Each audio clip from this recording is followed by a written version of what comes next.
escuche esto, porque aproximadamente el 85% de las mujeres padecen de dolores menstruales. Y esto es por motivo de falta de ejercicio y también mala alimentación. Qué increíble, ¿verdad? Pensaría usted que se trata por otro tema, pero esto es muy importante. Por eso hemos invitado esta mañana a la nutricionista Arika López para que nos comente cuál es esa dieta que podemos seguir para evitar o mejorar esos dolores menstruales. Arika, buen día, ¿cómo está? Buen día, muy bien, ¿y ustedes? Y me parece como increíble porque a veces pensamos que esos dolores menstruales no tienen nada que ver con la alimentación o con el ejercicio. Sí, tienen muchísimo que ver. Nuestros estilos de vida impactan. Cosas que hagamos o que no hagamos va a afectarnos en el dolor menstrual. De hecho, esto es uno de los padecimientos ginecológicos más comunes en las mujeres. Y dentro de nuestros hábitos de vida podemos mejorar muchas cosas. Por ejemplo, tenemos que cuidar el tema de tener grasa a nivel visceral, porque la grasa a nivel visceral tiene un componente inflamatorio. También es importante el tema del ejercicio que comentabas, porque recordemos que cuando somos mujeres físicamente activas, el ejercicio funciona como un analgésico. También es importante mencionar que es importante cuidar la microbiota intestinal. La microbiota, recuerden que es esta red de microorganismos que está en el intestino, y se ha visto que en el tejido endometrial también estamos encontrando microbiota en los últimos estudios. Entonces, han encontrado lactobacilos y por eso es importante que tengamos una alimentación antiinflamatoria, que gestionemos el estrés, que descansemos adecuadamente. En estas mujeres siempre es importante evitar el consumo o el tabaco, el fumado, porque el fumado genera que haya una mayor oxidación. Y así hay una serie de condiciones de nuestros estilos de vida que es importante siempre mejorar o cambiar o modificar, ¿verdad? Recordemos que en el caso de los dolores menstruales se han normalizado muchísimo, ¿verdad? Porque es una idea que tenemos, que el dolor es como parte de la mujer. De hecho, se ha normalizado tanto que incluso muchos profesionales de la salud también creen esto, y resulta que el dolor menstrual se da básicamente porque hay cambios a nivel hormonal, hay trastornos a nivel hormonal, y sabemos que esto no es normal. ¿Cuándo? Porque esa es la pregunta del millón, ¿verdad? Exacto. ¿Y hasta cuándo será que yo tengo que prestarme atención? Bueno, cuando este dolor es incapacitante y cuando este dolor va a afectar nuestra calidad de vida. De hecho, esta es una condición que hay mucho tabú alrededor y por eso es importante hablarlo. Incluso se ha visto como es que es de interés social, porque la mujer muchas veces tiene complicaciones en la productividad, tanto a nivel laboral como escolar, en estos días de dolor. Si usted tiene alguna consulta y quiere hacerse la Arika, recuerde que lo puede hacer a través de la página de Facebook de Buen Día, ahí escribe sus consultas, o también puede enviar un WhatsApp a la 877777. Envía un video no más de 30 segundos de forma horizontal. Arika, ¿es lo mismo la diferencia? A ver, ¿cuál es más bien la diferencia entre dolor menstrual y endometriosis? Sí, vamos a ver. El dolor menstrual puede darse por dos tipos de causas. Hay una causa que es primaria y es cuando la dismenorrea, que es como se conoce también a los cólicos menstruales, aparece de forma espontánea y no hay ninguna enfermedad detrás de este dolor. Generalmente aquí lo que sucede es que hay un aumento de las contracciones uterinas y estas están mediadas por las prostaglandinas, que son unas sustancias que van a incrementar la sensibilidad al dolor. Y en el caso de la endometriosis es una causa secundaria.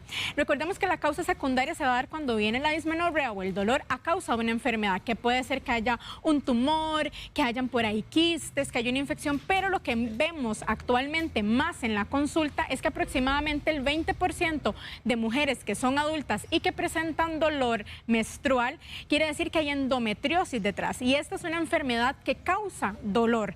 Ahora, la endometriosis está mediada por una base inflamatoria y depende muchísimo de los estrógenos. Entonces, cuando nosotros tenemos un incremento de los estrógenos, que generalmente se va a dar en la etapa menstrual, este incremento de los estrógenos va a causar este dolor. Ahora, ¿qué es el endometrio? El endometrio, recuerden que es una mucosa que recubre el útero. Entonces, cuando hay endometriosis, por decirlo de alguna forma, el endometrio no se puede evacuar correctamente, o sea, no se puede, no sale, no baja, sino que al contrario sube, ¿verdad? Y este se ubica en zonas fuera del útero. Incluso se ha encontrado tejido endometrial hasta incluso en los pulmones, ¿verdad? Y esto evidentemente causa dolor. ¿Dónde causa dolor? Bueno, durante el periodo menstrual, muchas veces también durante las relaciones sexuales, también cuando se defeca a nivel rectal hay muchísimo dolor. Y la sintomatología en cada mujer va a variar porque todas tenemos un metabolismo, un estado metabólico distinto, la zona en la cual también este tejido endometrial va a afectar muchísimo, nuestro umbral de dolor va a afectar, entonces de eso va a depender el que la endometriosis tenga una sintomatología o no en cada mujer. ¿Hay alimentos que pueden provocar mucho más dolor, Arika, que de hecho ahí los tenemos en pantalla? Sí, correcto. Hay alimentos que deberían de no estar presentes si nosotros tenemos dolor menstrual o endometriosis. Y estos hablamos de alimentos procesados que son ricos en azúcares y en carbohidratos simples porque incrementan la concentración de prostaglandinas. Y aquí tal vez muchos dirán, bueno, pero es que cuando estoy con el síndrome premenstrual yo me quiero comer el mundo en forma de azúcar. Y esto tiene pues una justificación, ¿verdad? Y es que durante nuestro síndrome premenstrual nosotros experimentamos un descenso abrupto de los estrógenos, ¿verdad? Y también un descenso de la serotonina. Entonces nuestro cuerpo pues solicita un poquito más de estos alimentos que actúan sobre áreas de recompensa para poder liberar serotonina. Ahora, en el caso del alcohol, el alcohol es riquísimo en histamina y la histamina es una molécula que se acumula en los tejidos y causa dolor. Y a nivel del útero nosotros tenemos una serie de receptores que son sensibles a la histamina. Entonces por eso el alcohol afecta, la cafeína también incrementa la concentración de estrógenos. Hay muchos estudios porque recordemos que esta es una enfermedad que afecta a nuestro sistema inmunológico porque al tener una inflamación de base también afecta a nuestro sistema inmune. Entonces se ha visto muchos estudios que estas mujeres que tienen endometriosis principalmente pueden verse muy beneficiadas de una dieta que sea disminuida, ojo que estoy diciendo disminuida, o bien libre en gluten y en caseína, que es la proteína que está en los lácteos. Esto es porque cuando se eliminan estos dos hay una mejor respuesta inflamatoria e inmunitaria. Ahora, también las carnes rojas y los embutidos es importante evitarlos porque recordemos que son más ricos en grasas saturadas y en este momento cuando hay dolor es mejor que consumamos grasas que sean grasas saludables, que nos ayuden a también tener un efecto antiinflamatorio.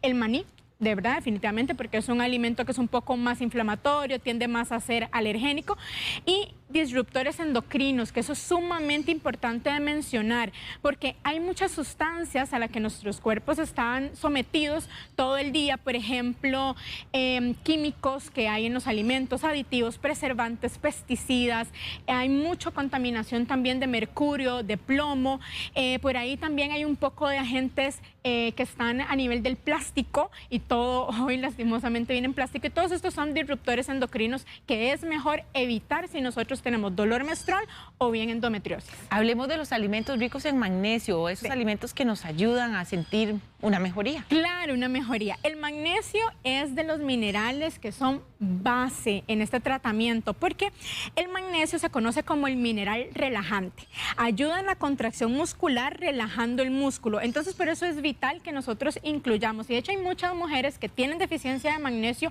y no lo saben, ¿verdad? Alimentos que son riquísimos, el banano, el aguacate, que muchas veces se relaciona más con grasas saludables, pero también muy rico en magnesio.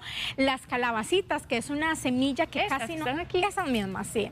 Es una semillita que no se consume mucho, pero que yo siempre en los pacientes la potencio en las ensaladas para que vaya ese magnesio ahí presente. Las lentejas, el frijol el frijol negro. El frijol negro es muy rico en magnesio y el chocolate, que yo sé que las mujeres durante esta etapa, ¿verdad? Queremos comer mucho chocolate. Pero me imagino que es bajo en azúcar. Ah, por supuesto. Bajo en azúcar. Que sea como porcentaje alto de chocolate. De chocolate, exactamente. Porque los otros lo que son es más la manteca, ¿verdad? La grasa del chocolate. Lo que estamos buscando es que sea rico en nutrientes. Entonces, vamos a querer un chocolate que sea negro, oscuro, de más de 75% de cacao y sin azúcar, porque recuerden que el azúcar aumenta la concentración de prostaglandinas y no queremos que haya un efecto más bien inflamatorio, sino más bien antiinflamatorio. Entonces, el magnesio es vital en la alimentación. Hay muchas personas que optan por la suplementación. La suplementación está bien, pero eso tiene que ser pautado por el profesional en nutrición, ¿verdad? Y las dosis se inician de más o menos unos 200 miligramos en adelante. Entonces, para yo poder saber la dosis que a mí me va a ser eficiente, yo necesito que el profesional en nutrición me evalúe, ¿ok? Entonces, sí se puede, pero prefiramos de inicio alimentos. Hablemos de los probióticos. Sí. Recuerden que esta es una enfermedad que tiene base inflamatoria y efectivamente va también a afectarnos nuestro sistema inmunológico. Y recuerden que en nuestra microbiota está presente el 80% de nuestro sistema inmunológico. Así que necesitamos de alimentos que nos ayuden a repoblar esa microbiota intestinal, porque yo sé que ustedes muchísimas veces cuando están con dolor, ¿a qué medicamentos recurren? A los analgésicos, ¿verdad? Los antiinflamatorios.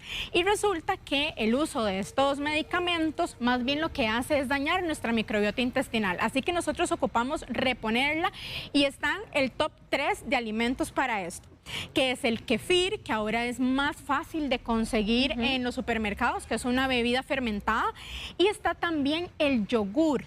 Y este alimento que creo que casi nadie lo conoce mucho, que es el chucrut, que es repollito fermentado.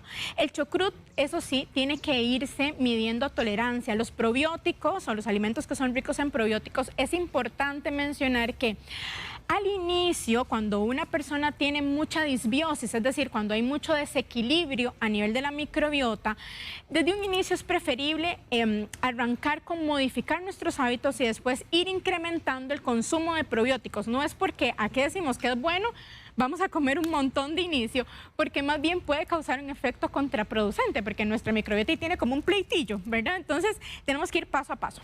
El chucrut se recomienda un máximo de consumo de una cucharada al día. Usted puede consumirla acompañando la ensalada, o bien podría hacerse unos gallitos y ponerle un poquitito de chucrut y ahí estar aprovechando esa potencia. ¿Se consigue fácil o se puede preparar en casa? Se puede preparar en casa, es muy sencillo, pero también se consigue y es barato. Es un alimento que es muy barato. Entonces, es como un platillo alemán, ¿verdad? Sí, sí, exactamente, sí. Y es de verdad riquísimo en probióticos, ¿verdad? Recuerden que los probióticos son estos microorganismos vivos que colonizan la microbiota intestinal.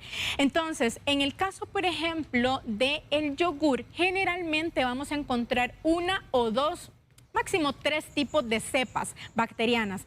En el caso del kefir, incluso muchas veces podemos encontrar entre 12 y 17 cepas. Por eso es importante que consumamos de los 3 tipos de probióticos para que haya mayor diversidad a nivel de la microbiota intestinal y tengamos una mejor respuesta inflamatoria y una respuesta inmunitaria también. Hablemos de la vitamina D.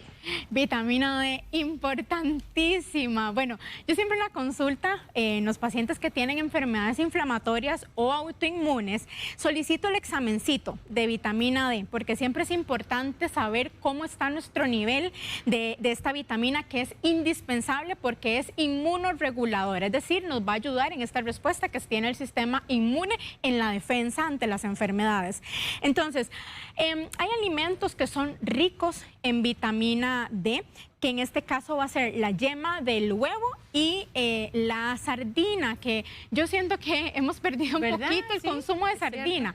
Y yo lo potencio muchísimo en los planes de alimentación, solicito a los pacientes que la incluyamos porque es riquísima en vitamina D y además, obviamente, en omega 3. La vitamina D... Es importante mencionar que las estrategias para que nosotros tengamos una buena cantidad en nuestro cuerpo, lo primero es la exposición solar. La exposición solar es lo que nos ayuda realmente a tener un buen nivel de vitamina D. Recuerden que tiene que ser en horas que sean seguras, es decir, de 7 de la mañana a 9 de la mañana, sin bloqueador solar. Ya después ahí sí que nos bañamos en bloqueador solar, o después de las 4 de la tarde mientras haya sol.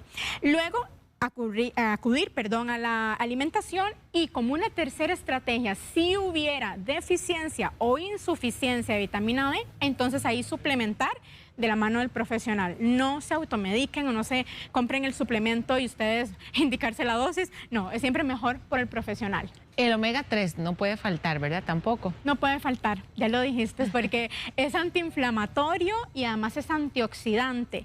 El omega 3 es de las principales grasas y principalmente cuando el dolor se presenta en la etapa premenstrual, es importante incluir grasas que sean saludables, porque resulta que en esta etapa nosotras tenemos una mayor resistencia a la insulina, es decir, perdemos esta sensibilidad a la insulina. Y curiosamente es de la etapa en la cual nosotros queremos más consumo de carbohidratos.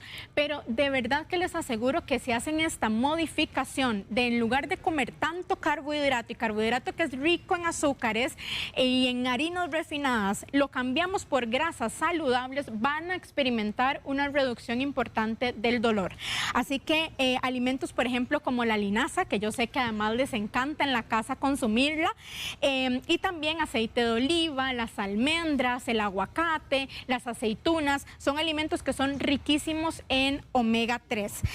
Con la linaza es importante mencionarles que pueden utilizarla tanto en la semillita o bien también molida. Ambas versiones son favorables, ambas versiones son importantes que las incluyamos.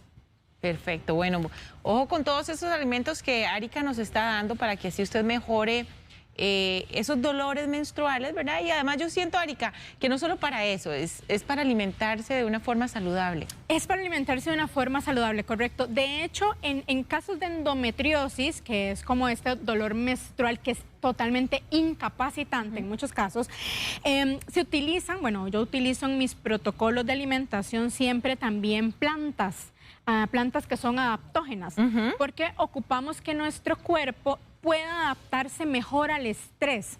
Y hay 3 plantitas. No, la cúrcuma también es una de ellas, ¿verdad? La cúrcuma también es una planta antiinflamatoria que es válida de utilizar. La que más se utiliza en endometriosis es el jengibre. Ah, ¿de verdad? Sí, porque es antiespasmódico, ¿verdad? Y nos ayuda muchísimo a poder controlar ese dolor a nivel muscular. Y también ayuda muchísimo en la migraña. Y cuando nosotros estamos con dolor menstrual, también se presenta mucho la migraña. Cierto. Entonces, el jengibre es importante consumirlo en una dosis terapéutica. ¿Qué significa dosis terapéutica? Que tengo que consumir una cantidad como más grande, más fuertecita. Ok. Y aquí es importante entonces consumirlo tal vez en polvo, también lo venden mucho en tintura o en capsulitas, entonces ahí la dosis va a ser más fuerte y yo voy a poder experimentar. Puede hacerse un tecito. ¿Pero cuánto sería la cantidad? Más o menos es una cucharadita. Pueden combinarlo con cúrcuma perfectamente y recuerden que eso sí, que para la cúrcuma hay que agregar un poquito de pimienta, ¿verdad? Porque la piperina, que es el compuesto activo, es lo que activa la curcumina, que es el principio activo de la cúrcuma. Entonces ahí es importante que si voy a hacer un tecito de jengibre y cúrcuma, agregue también un poquito de pimienta. En el caso de también el tecito podemos hacerlo como estas que traje acá, que son sequitas. Entonces podemos ponerla también con canela, que ayuda muchísimo también en la regulación de la glucosa en sangre. Y la cúrcuma también podría ser ralladita, o sea, si ustedes lo tienen en versión fresca, no se preocupen, pueden utilizarlo. Y estas plantas adaptógenas que te comentaba, que son plantas que ayudan a gestionar y adaptarse mejor al estrés que tiene el cuerpo en ese momento, que además es alto, porque estamos con dolor. Hay 3 importantes. Hay una que se llama ashwagandha, que de hecho aquí ya se consigue en tienditas especializadas de tés, ya preparadita.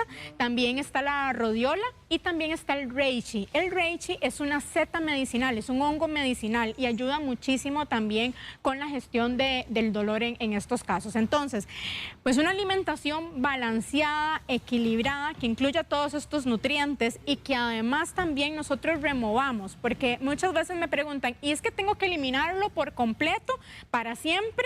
Bueno, mientras estamos reparando es importante remover todo lo que vimos al inicio que nos puede afectar y nos puede favorecer a que haya más dolor.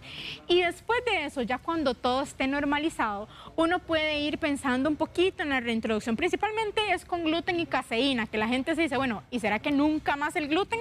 Bueno, luego de que ya todo está normalizado, vamos midiendo tolerancia, porque aquí es muy fácil darse cuenta si es que a mí realmente me causa dolor el gluten, ¿verdad? ¿Por qué? Porque como lo he eliminado por un tiempo y cuando vamos a la reintroducción, si vuelve el dolor, es que mi cuerpo no está codificando bien ese alimento. Bueno, y se pueden hacer exámenes también, ¿verdad? Para eso. Claro.